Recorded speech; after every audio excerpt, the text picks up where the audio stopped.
A'udzu billahi minasyaitonir rajim. Fadzakir fama anta bini'mati rabbika bikahinin wala majnun.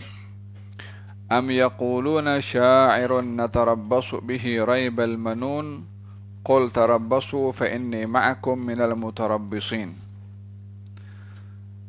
Sampaikanlah peringatan, yakni merujuk kepada baginda Rasulullah sallallahu alaihi wasallam. Fama anta bini'mati rabbika bikahinin wala majnun. Bukanlah engkau, wahai Rasulullah Muhammad, ke atas nikmat yang diberikan oleh Tuhanmu kepadamu, kenabian, mukjizah, Al-Quran. Dengan pemberian itu engkau bukanlah kahin, bomoh, atau majnun, atau gila. Am yaquluna syairun natarabbasu bihi raibal manun. Adakah mereka menuduh kepadamu, mengatakan engkau seorang penyair, dan mereka menunggu-nunggu kematianmu? Qul tarabbasu fa inni ma'akum minal mutarabbisin. Katakan kepada mereka yang menunggu kematianmu, tunggu kematian saya, sama-sama kita menunggu.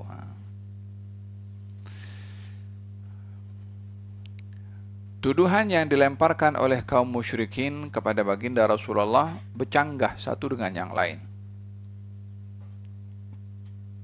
Ada yang mengatakan Nabi ini gila. Ada yang mengatakan Nabi ini kena rasuk jin. Ada yang mengatakan Nabi ini penyair. Ada yang mengatakan Nabi ini penyihir. Ada yang mengatakan Nabi ini pendusta. Ada yang mengatakan Nabi ini pembawa dongeng. Falhasil banyaknya tuduhan-tuduhan yang berbeda-beda, berbeza-beza satu dengan yang lain antara kaum musyrikin yang menuduh kepada baginda Rasulullah, menunjukkan ketidaksepakatan mereka untuk mengetahui hakikat yang ada pada Rasulullah SAW. Sehingga tuduhan mereka yang dilemparkan kepada baginda Rasulullah menerangkan dan menjelaskan kalau mereka ini tak tahu, kalau mereka tak punya bukti bahwa apa yang dibawa oleh Rasulullah SAW itu perkara yang tidak benar. Orang kalau tidak punya bukti yang kukuh, dia main hentam saja kepada siapa yang dia yang nak tuduh. Kalau tak ada bukti, akan tuduh sembrono macam itu. Oleh sebab itu masing-masing ini penyihir, kata orang yang dia rasanya ini tuduhan yang paling tepat, sihir lah ini. Yang lain pula penyair, yang lain pula bomoh. Jadi mereka tidak punya asas, sehingga tuduhan yang dilemparkan pun juga tuduhan yang berbeza-beza satu dengan yang lain. Tujuan daripada lemparan dan yang dilakukan oleh mereka kaum musyrikin kepada baginda Rasulullah adalah tanfirun nas. Tanfirun nas maksudnya supaya orang menjauhkan daripada baginda Rasulullah, supaya orang tak dengar Rasulullah SAW punya dakwah. Ketika berada di Mekah, Abu Jahal, Abu Lahab mengikuti kemana baginda Rasulullah pergi berdakwah. Bila ada orang datang musim haji daripada luar kota Mekah, kemudian mereka duduk berkumpul satu daripada dengan yang lain, maka Nabi singgah dan minta izin, boleh saya duduk sekejap sesaat untuk menyampaikan kepada kamu sesuatu? Mereka dipersilahkan, silahkan. Maka Nabi duduk dengan mereka dan Nabi dakwah, bacakan ayat-ayat Al-Quranul Karim. Setelah itu Nabi pergi, karena tujuannya menyampaikan.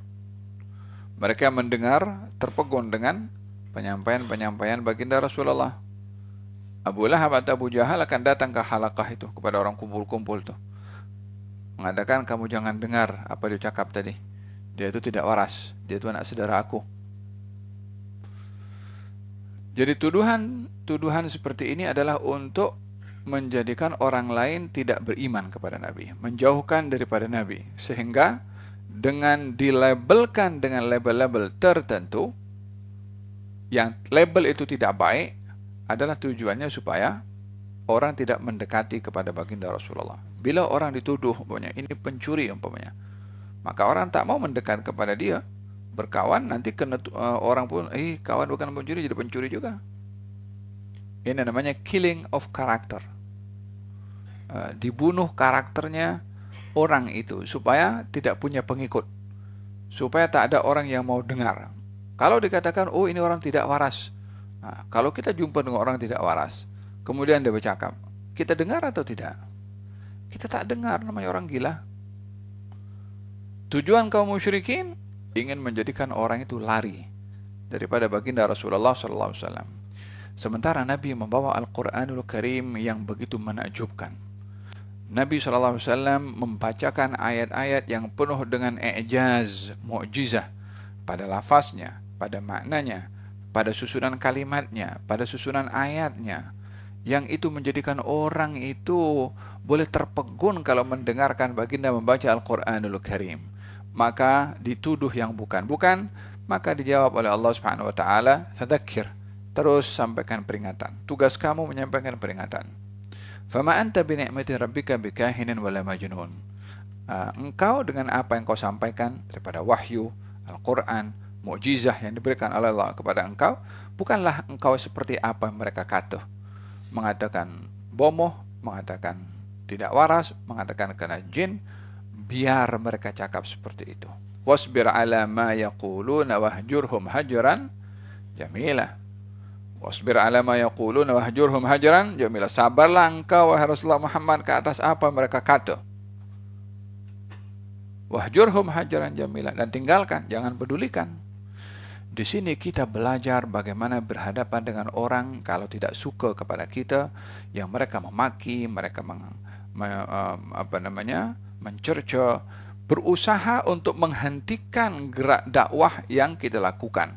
Maka dalam hal ini kita tidak boleh terpengaruh dengan makian orang.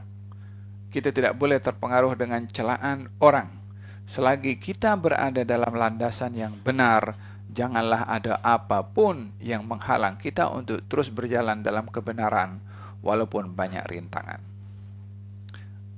Kata Allah Subhanahu wa taala, fadzakir, terus sampaikan peringatan. Kamu jangan peduli nak kata apa kepada kamu. Yani ignore apa mereka punya cakap. Fadzakir, terus jalan kau sampaikan peringatan. Oleh sebab itu Nabi SAW walaupun diikuti, walaupun diganggu, walaupun disakiti, walaupun dihalang, tidak pernah beliau berhenti dalam berdakwah. Semangatnya semakin berkobar membara, sehingga beliau mengatakan, wallahi ya'am law wada'u syamsa fi yamini wal qamar fi yasari ala an atruka hadzal amra ma taraktuhu hatta yudhhirahu Allahu aw ahlika dunahu. Pak Cik dia mengatakan kepada Abu Talib, ketika di offer macam-macam, di offer harta, di offer tahta, di offer macam-macam, dengan balasan berhenti dalam berdakwah. Beliau enggan untuk menerima semua itu. Bukanlah harta lebih berharga daripada nilai dakwah. Bukanlah tahta lebih baik berbandingkan kepada apa yang disediakan oleh Allah kepada orang yang menyebarkan agamanya Allah Subhanahu wa taala. Maka semua ditolak, karena yang lebih berharga itu adalah apa yang dijanjikan oleh Allah kepada baginda Rasulullah, lebih daripada apa yang dijanjikan oleh kaum Quraisy kepada baginda Rasulullah sallallahu alaihi wasallam. Wallahi ya'am, kalau mereka boleh meletakkan matahari tangan kanan aku dan bulan tangan kiri aku untuk aku berhenti, aku tak akan berhenti. Sehingga aku berjaya, sehingga Allah jayakan dakwah ini, atau aku mati dalam memperjuangkan dakwah ini.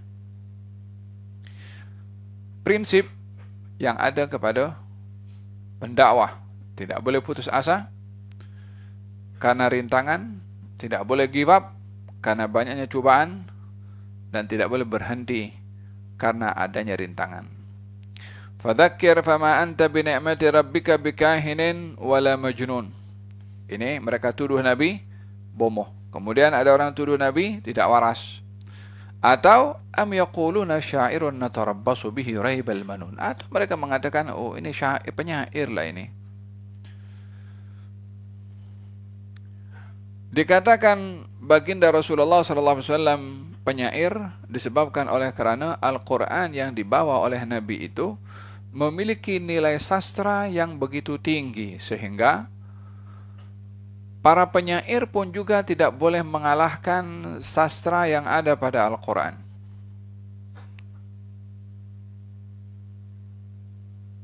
Walihada kata siapa namanya Al-Walid ibn Al-Mughirah ketika dibacakan ayat-ayat Al-Quranul Karim, Al-Walid itu daripada badannya segak macam ni, dia tunduk macam ni mendengarkan indahnya Al-Quran yang dibaca oleh Rasulullah SAW. Dan kaum musyrikin satu dengan yang lain itu bila mendengar bacaan Al-Quran yang dibaca oleh Nabi, mereka bersembunyi senyap-senyap untuk mendengarkan bacaan Al-Quran yang dibaca oleh Nabi di waktu malam. Jadi kalau Nabi baca Quran di rumahnya di Mekah, orang-orang musyrik itu bersembunyi di belakang dinding rumah Nabi untuk mendengarkan bacaan Al-Quran sebab mereka melihat indahnya sastra yang ada pada Al-Quranul Karim. Sampai satu dengan yang lain terserempak. Daripada mana kamu? Sama-sama datang untuk mendengarkan bacaan Al-Quranul Karim. Walaupun memusuhi kepada baginda Rasulullah, tapi mendengarkan akan Al-Quranul Karim. Oleh sebab itu dikatakan penyihir atau dikatakan bomoh, disebabkan ramai orang yang mendengar Al-Quran terpengaruh dengan Al-Quran beriman kepada Rasulullah. Maka mereka mengatakan ini Rasulullah, Nabi ini atau Muhammad ini adalah penyihir. Dia bomoh, maksudnya boleh mengubah akidah orang, boleh merubah cara berfikirnya orang. Maka mereka tuduh, seperti mana kalau penyihir itu boleh merubahkan tali dinampak macam ular dan macam-macam. Maka Nabi yang berjaya untuk mengubah hati manusia daripada kufur kepada iman dituduh sebagai seorang penyihir atau seorang bomoh. Faham tak? Jadi dituduhnya sebagai bomoh atau penyihir karena beliau sentiasa berjaya mempengaruhi orang untuk beriman kepada Allah. Dikatakan penyair karena Al-Quran yang dibawa oleh Nabi memiliki nilai sastra yang tinggi. Dan Al-Quranul Karim ketika turun firman Allah Subhanahu wa taala Ar-Rahman 'allamal Qur'an khalaqal insan 'allamahul bayan sampai akhirnya, diletakkan di hadapan, digantung di kawasan Ka'bah. Katanya siapa yang boleh mendatangkan yang lebih indah daripada ini, maka diletakkan di tempat itu sebagai simbol, ini yang terbaik, kalimat terbaik, sastra terbaik. Dan orang-orang Arab dahulu kebanggaan mereka adalah kepada nilai sastra pada bahasa. Al-Quran memiliki mukjizah pada sastranya, pada lafaznya, pada maknanya, pada urutan suratnya dan urutan ayatnya. Semua adalah i'jaz, mukjizah yang luar biasa bagi mereka yang mahu bertafakkur. Namun demikian Allah Subhanahu wa taala mengatakan kepada baginda Rasulullah, "Wa ma 'allamnahu syi'ra wa ma yanbaghi lah." Kami tidak ajarkan kepada Rasulullah Muhammad syair, dan tak sepatutnya pun dia belajar syair, karena yang ada kepada Nabi lebih baik daripada syair, yaitu Quran. Untuk apa belajar syair kalau Quran yang ada pada Nabi lebih baik, lebih indah, lebih agung daripada syair itu sendiri.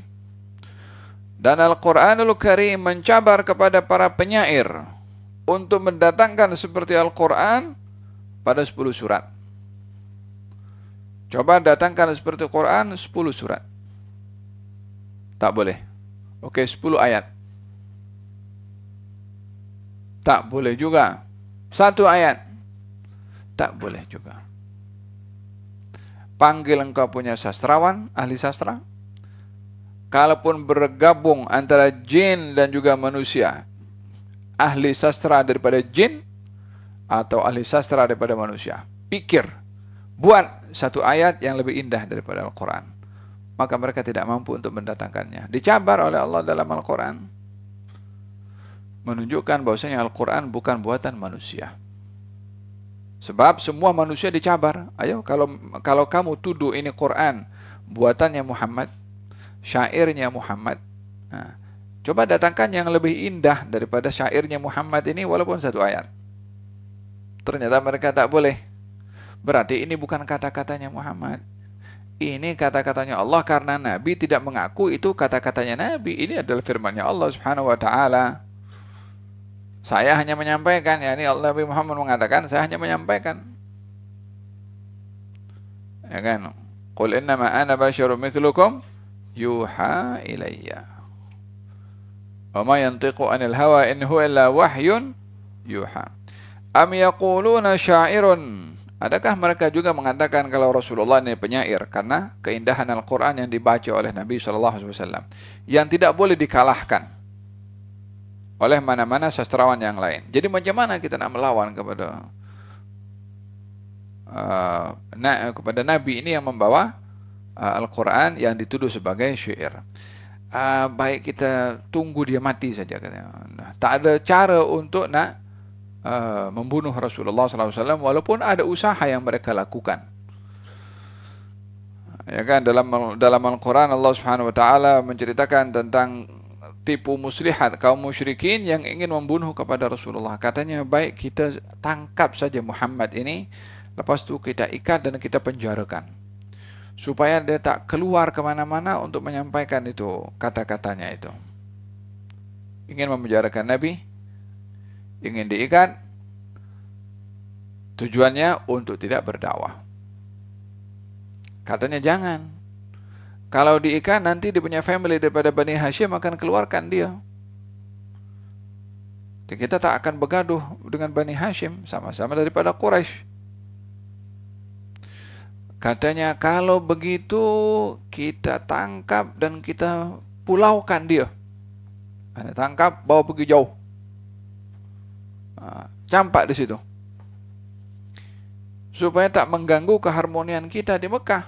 Kita dah elok-elok dah.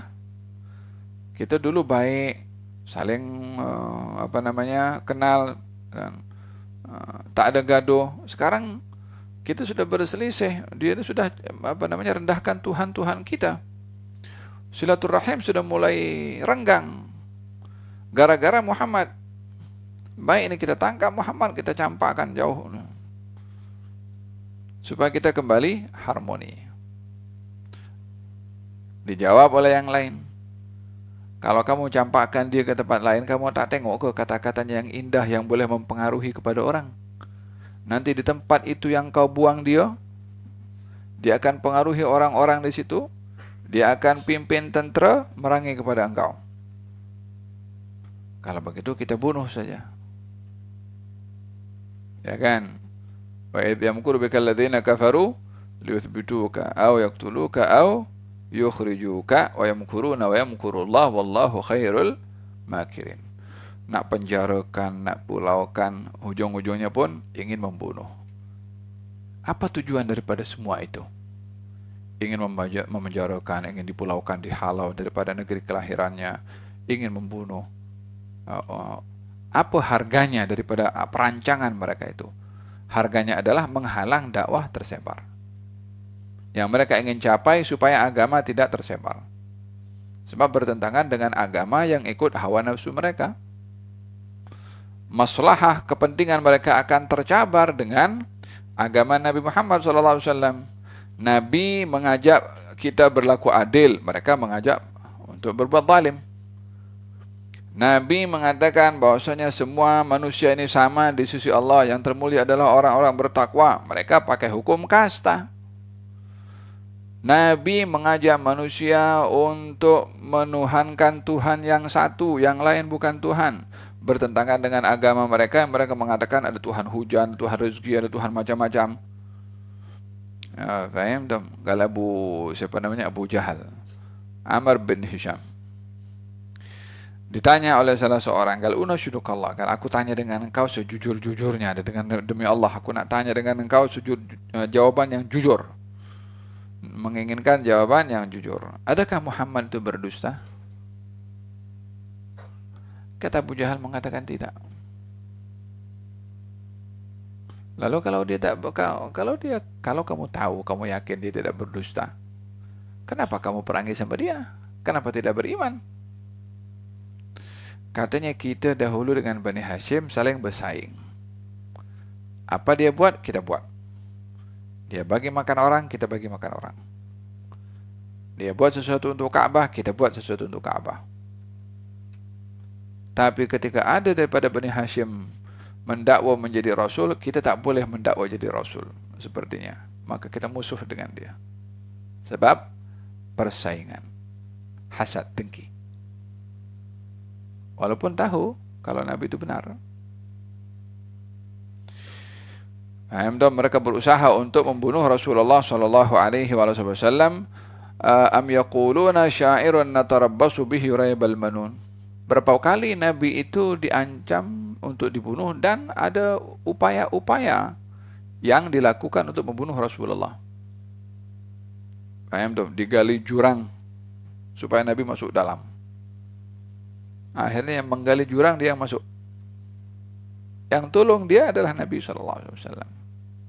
Ada laluan yang selalu Nabi lalu di lorong itu.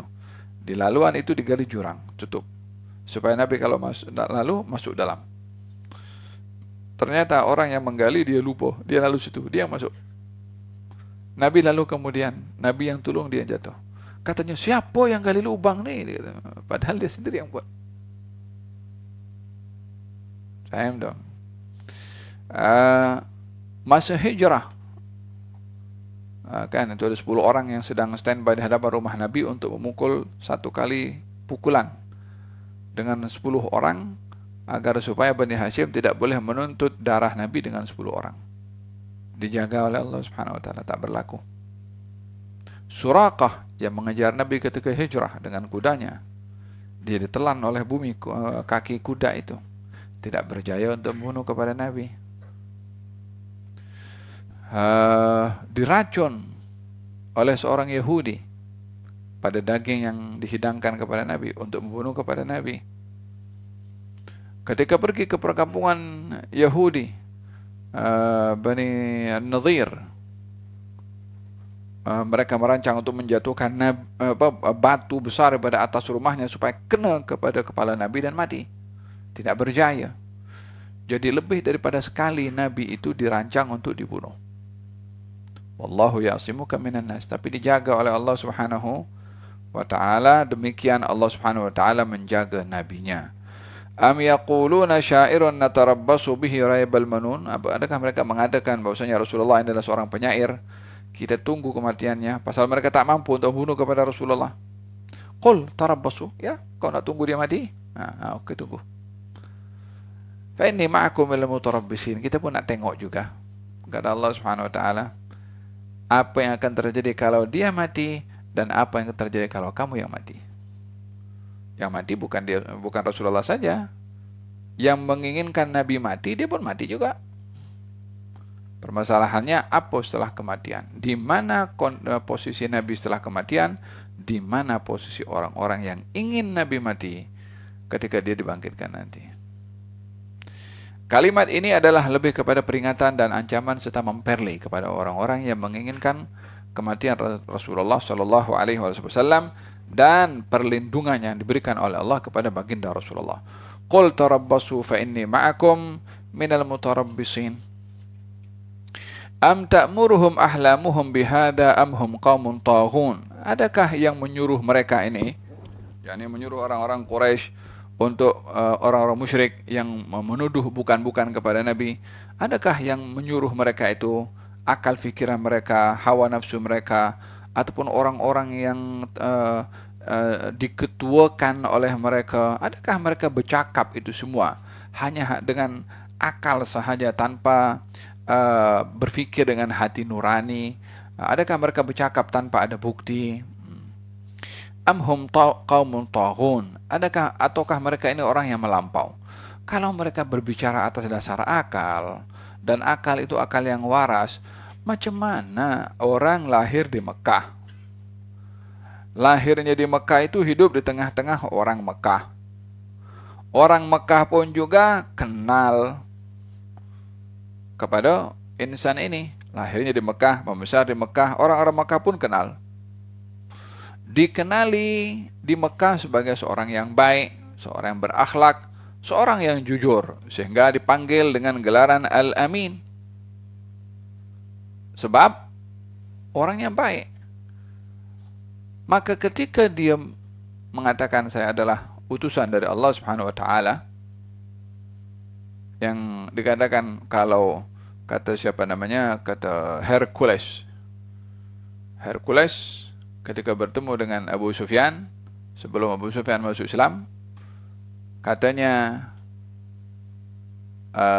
adakah dia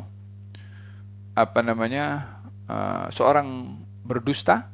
Yani, sebelum ini dikenali sebagai seorang pendusta atau yang merepek. Katanya dia justru digelari sebagai seorang yang jujur, Al-Amin. Kata Hercules mengatakan, kalau dia digelari sebagai seorang yang jujur sebelum dia mendakwa sebagai nabi, jujur kepada manusia. Kalau kepada manusia jujur, tak akan kepada Tuhan dia tak jujur. Sementara untuk kita jujur kepada Tuhan lebih utama berbandingkan jujur kepada manusia. Kalau dah jujur dengan manusia, confirm dia jujur kepada Tuhan. Oleh sebab itu, mereka tak punya bukti, orang-orang Quraisy atau kaum musyrik, untuk menuduh Nabi yang bukan-bukan. Nak dikatakan dia penyair, mula daripada kecil sampai menjadi Nabi, tak pernah belajar dengan seorang penyair pun. Dan tidak ada syair-syair yang dikeluarkan oleh Nabi selama 40 tahun. Sementara tidak mungkin orang hidup selama 40 tahun tidak ada background tentang syair. Umur 40 tahun langsung jadi yang mengerti segala-galanya dalam syair. Berapa ramai orang yang hidup di zaman itu, tak sampai umur 40 tahun pun, seorang penyair yang handal, seorang penyair yang hebat. Nabi hanya dikenali sebagai seorang yang jujur, dan tidak pernah dikenali sebagai seorang penyair sebelum diangkat menjadi Nabi. Bermakna tak pernah belajar syair pun. Macam mana tuduhan itu boleh dilemparkan tanpa ada bukti? Oleh sebab itu dikatakan, kalau akan berpikir dengan akal pikiran yang waras, ini orang hidup tengah-tengah kamu, macam mana kamu tuduh yang bukan-bukan? Amhum qaumun taghun, atau kamu adalah orang-orang yang melampau, yakni yang menuduh Nabi tanpa ada bukti. Am yaquluna taqawwala bal la yu'minun. Adakah mereka juga menuduh taqawwala, ini Nabi buat-buat, ini Muhammad ini buat-buat kata-kata ini, dia menipu, dia bikin ayat-ayat ini. Ini hasil renungannya. Am yaquluna taqawwala bal la yu'minun. Hakikatnya mereka adalah tertutup hatinya daripada iman. Jika hati ini sudah tertutup daripada sesuatu, apa saja yang dilihat pada sesuatu itu akan ditolak. Kata pepatah mengatakan, wa ainur ridha an kulli aibin kalilatun wa ainus sukhti tubdil masawiya. Kalau orang itu punya pandangan suka kepada sesuatu, maka hanya melihat kepada keindahan yang ada pada sesuatu itu, hatta sesuatu itu buruk. Tapi karena dasar suka, maka tetap dia akan nak juga. Dan pandangan benci itu akan menyebabkan orang yang tidak suka kepada yang dibenci, walaupun yang dibenci memiliki 1001 keindahan. Puncanya bukan kepada apa yang dibenci atau apa yang disuka, tapi puncanya kepada orang yang benci atau orang yang suka. Paham tak? Qad tunkirul ainu dhaw'a syamsi min ramadin wa yunkirul famu ta'mal ma'i min saqami. Ada kalanya mata ini boleh mengingkari adanya matahari. Matahari jelas depan mata, terang apa semua. Enggak, tak nampak matahari. Mata kamu yang problem. Mata kamu yang sakit. Wa yunkirul famu ta'mal ma'i min saqami. Kadang-kadang orang minum air, pahit ini air. Airnya biasa, orang lain minum biasa. Tapi karena dia sakit, maka rasanya air nampak pahit. Dan dalam hal ini mereka hanya berdasarkan dengan hati yang tertutup daripada beriman. Mereka menafikan, mereka tuduh yang bukan-bukan kepada Nabi SAW. am yaquluna taqawwalah bal la yu'minun, hakikatnya mereka tidak mahu beriman atas apa yang disampaikan oleh Nabi. Mereka minta bukti diberitahu, mereka minta mukjizat ditunjukkan mukjizat, akhirnya mereka ingkar juga. Rukanah mencabar kepada Rasulullah, kalau kamu boleh kalahkan saya dalam bergusti, aku akan beriman kepada engkau. Rukanah ini seorang yang tak pernah terkalahkan dalam bergusti. Bergusti dengan Nabi, jatuh dikalahkan 3 kali. Kata Rukanah, sihir kamu adalah hebat sangat, katanya. Padahal dia kata tadi, kalau aku kalah, aku beriman. Falyatu bihaditsin mithlihi in kanu shadiqin. Kalau mereka betul atas tuduhannya kepada baginda Rasulullah SAW yang dikatakan Nabi mengada-ngadakan atau membuat syair, coba datangkan sepertinya. Falyatu bihaditsin mithlihi in kanu shadiqin. Kalau mereka betul jujur atas tuduhan mereka kepada baginda Rasulullah, hakikatnya mereka tidak boleh berbuat apa-apa untuk mendatangkan seperti Al-Quran yang dibawa oleh Nabi Muhammad SAW.